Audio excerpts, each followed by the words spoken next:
absolutely have your vision in place, right? Like you need to have something to anchor into that makes you feel really good and really excited that you can focus on and be grateful for that you know that's coming.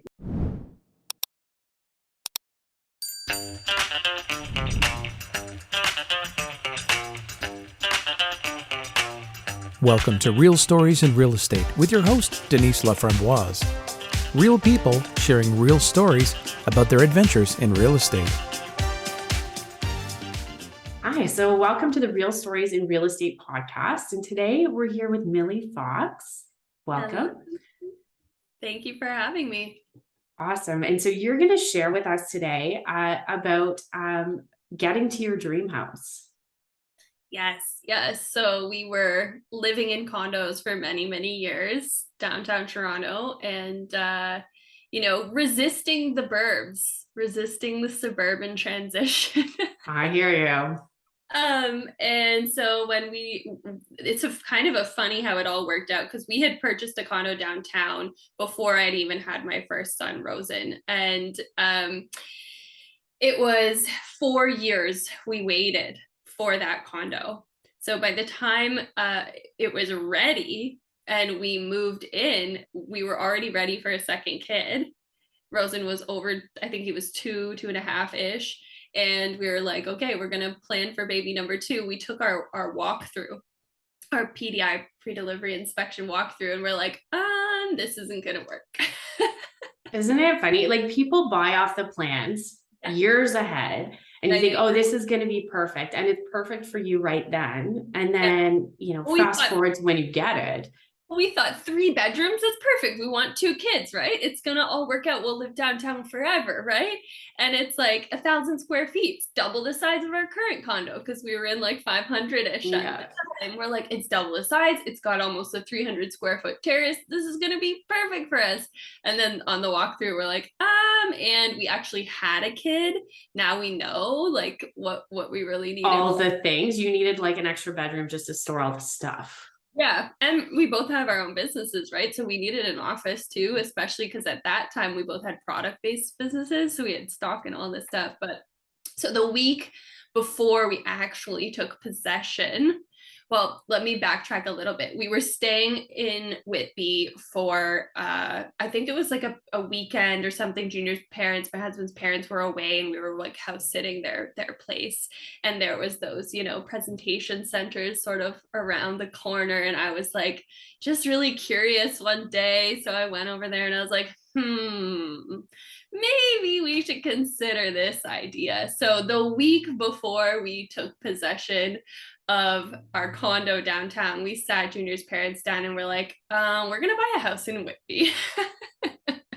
They're like, no, you're downtown people. We never thought this would happen. Like, are you serious? Because we had tried Whitby before. Like we had lived in Ajax. I take that back. We lived in Ajax in a townhouse when we were married. So I was like 23. I was not prepared. I was not ready for the suburbs at 23. But at closer to 30, planning for a second baby, we were ready. So we did. We bought the place. We bought the pre-builds a week before we moved into the condo downtown. So we knew we were only going to be there, for a period of time. And we got our 1-year mortgage. We figure it out as we go, right? Yeah. So looking back, are there things that you would do a little differently than you did now? I mean, it's easy to say now, like obviously you're where you're supposed to be. You're in this gorgeous home. It's exactly like what was meant for you. Yeah, it was definitely the whole path. Well, what I would do differently would probably be to have some funds in place for a rental in the interim, because you never know how long it's going to eventually take with the new builds. So what we ended up doing was selling our condo earlier than we thought we would, partly because the pandemic hit, though. That really was part of it, and we didn't want to be stuck in the condo. We weren't sure what was going to happen. Like it was right at that beginning point where we're like, why don't we just do this now, and so we did, and it was a good choice. But we ended up living with Junior's parents, my husband's parents, for over a year, I believe it was, and it worked out to be over a year. And there was a point where we were like, okay, let's start looking at rentals, you know. So I would have put like a contingency plan in place to be more prepared to have another option in case it would have taken longer than we thought it would have. And I mean, that's it. Fantastic advice for anybody ever buying a pre-build. Is it like the closing date is about here, right? Yeah. You never know when. So even if you try to like line it up to say, okay, we're going to sell this and buy this, there's always going to be some wiggle room that you're not aware of. Or they'll say, oh, by the way, we didn't get this approval for Yeah. something, and it gets pushed out, right? These strikes, like, you know, and what we're seeing now with the, you know, the labor shortages and the supply chain stuff. And especially if you're buying a condo, I just want to say that because we've done a couple pre-built condos and those actually tend to go longer, more for so sure, right? Because people think, you know what, my unit's ready. They gave me occupancy. I can live in my unit. But because all of the other things, like the common elements aren't done yet, they can't actually like the municipality won't let them release it and actually like turn over the sale, right? Yeah. So if you're planning to like buy a, you know, investment condo or whatever, have that in mind, because we bought one and I think it was 6 months or more that it took longer than it was supposed to.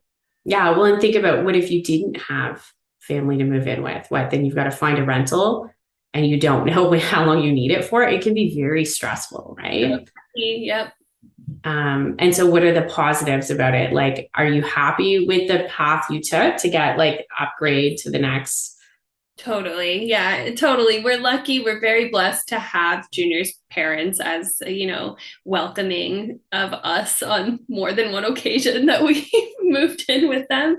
And so it was really perfect the way that it all worked out because actually I ended up having our second child, Goldie, while we were living with them. So I had extra hands and extra help, and we moved into our house when she was about 9 months old. So it really was a good chunk of her first year that I had extra hands and extra help. So I'm very happy with the way it all worked out. Wasn't my, you know, vision from when I was young, imagining that I'd be living in my in-laws' basement having a baby, but but it was beautiful. It was really lovely. And our house now is just stunning. You know, we've got our mermaid backsplash in the kitchen, and we really had envisioned all of this. Like, I remember having lots of Pinterest boards, my husband and I, with all the decor ideas that we have. And now most of them are real, like have become real, and we've got it all going on. Was the condo decorated the same as your house? Like, did it look like a smaller version of what you have now? No, our condo vision was a lot more like all white Miami inspired. We had, all white with no children. That's what it was, right? Yeah. And then when we kind of transitioned a bit and like got a little bit more color when our son was born. But the first condo was like pure white couch, white kitchen, white high gloss, like very white Miami inspired. But now we've transitioned to more of the coastal inspired blues and, you know, beiges and sands, and still white. There's still a lot of brightness and whiteness in the house though. Amazing. And so any advice besides, we said, thinking about like having extra money set aside or having plans for timing, any other advice to people who are looking at moving up or moving out to the burbs? Absolutely have your vision in place, right? Like, you need to have something to anchor into that makes you feel really good and really excited, that you can focus on and be grateful for, that you know that's coming, right? Because if you don't have that, then it's easy to get frustrated by what's happening in your current moment with delays and this and that. And if you have that vision, you can stay in that positive, creative mindset that will allow you to remain feeling good along the journey and ultimately draw it to you quicker. That's I love it. How manifestation thing works, right? So let's talk a little bit about what you do for work, because that ties it in really well. Doesn't it? I am a manifestation coach. That is what I do. I specialize in teaching moms how to manifest without all the fancy routines and rituals. Like they're fun, don't get me wrong. Vision boarding and meditation and all that stuff. It can be really wonderful and helpful, but it's not necessary. So what I do is I teach moms how to make manifestation their operating system, as I say, and that just involves shifting the way you view yourself and shifting the way you view the world. It's amazing. And why moms in particular? Well, I have a certain passion for moms. Obviously, I'm a mom.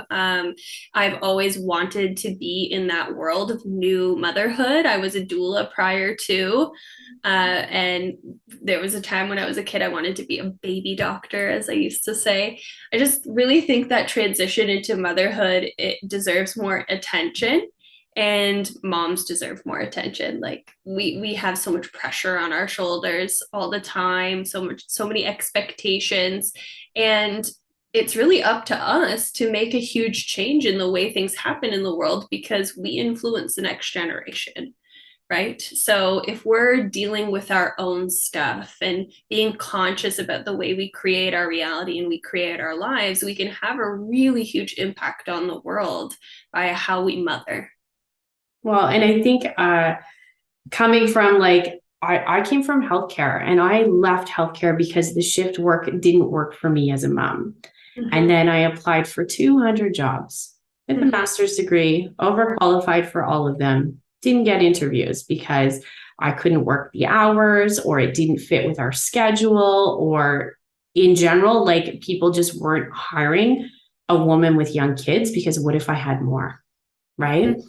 And so it's very interesting to see how, I love how you're helping people find their way with life and motherhood, because there is a way to have both. Yeah. And then the problem thing too with the mindset and manifestation world is a lot of the people giving the advice don't have the responsibilities that we have. So they can give really unrealistic advice to moms, right? Like, again, just get some daycare. And I'm like, I am paying more in daycare, and the daycare people see my kids more than I do. This is not what I signed up for, right? Exactly. I want to be with my kids, right? Like, I don't want to be taking an hour or 2 hours away from them every night to go do this or that, or a morning routine that takes forever, Yeah, well, I felt like we were doing all the unfun stuff. I was like, I'm the one that's like, brush your teeth, go to bed, do all this stuff. And I'm missing out on all the fun pieces. Mm-hmm. It was no good for any of us. Exactly. So you got to be learning what you want from somebody who has what you want, right? I love it. And you've managed to create a very successful business while spending quality time, while traveling, while doing all the things that everybody should be doing. Yeah, absolutely. And I get to be done work by school pickup every day, which is wonderful. Yeah. And have my mornings. Like I just posted today on my story that I went for a walk at Cullen Gardens, and then I went to the gym and got a coffee, and now I'm here with you. Right. Well, and I think, people underestimate taking that time for yourself, right? And as a mom, you're giving so much of your time to everybody else, and then you're piling on work and stuff as well. Like you got to take care of yourself before you can take care of anybody else, right? Mm-hmm. Yeah, I heard an expression yesterday that I was like, oh, that's a really good one. It was, you have to know what's important so that you can ignore what's not. Mm-hmm. I always think about the oxygen mask, right? You always have to put your oxygen mask on first before you can help somebody else. And it's so true. If you're depleted and exhausted, I remember being in that terrible work environment. I'd come home angry and stressed, and it was no good for anybody in my house. No, absolutely not. Yeah. Mm-hmm. You're the anchor, I believe, as the mom. You really are. Right. Well, and we're teaching our kids, they don't learn by what you say. They learn by what you do. They learn by watching you. Mm-hmm. Right. One of the big drivers in building this business for me was that I have 3 daughters who are watching a woman be able to do what she wants to do. Mm-hmm. Yeah, that's beautiful. Right. They wouldn't learn that from me going and showing up at the shifts I have to because I'm told to. Like it wouldn't be the same lessons, even if I said the same things to them. Yeah. And that's healing generationally, right? Mm-hmm. Yeah. Yeah. But I mean, generationally, it's like, oh, you're going to give up a pension? How dare you? Right? Like that's what everybody wants. You need a pension and benefits and whatever. And, there's so many other things that are more important for our family life. Totally. And when you get into the entrepreneurial mindset, I'm going to find another way to make money. Like I'm already not relying on someone else. So I'm not going to need to rely on someone else for my retirement either. Right. So if people were interested in what you do and how you help them, where do they find you?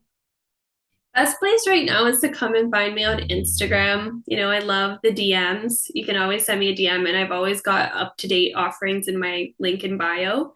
Right now, I'm actually accepting calls, 30-minute master manifestation strategy calls, what I'm calling them. They're complimentary, but by application only. So you can find the link to apply at the link in my bio.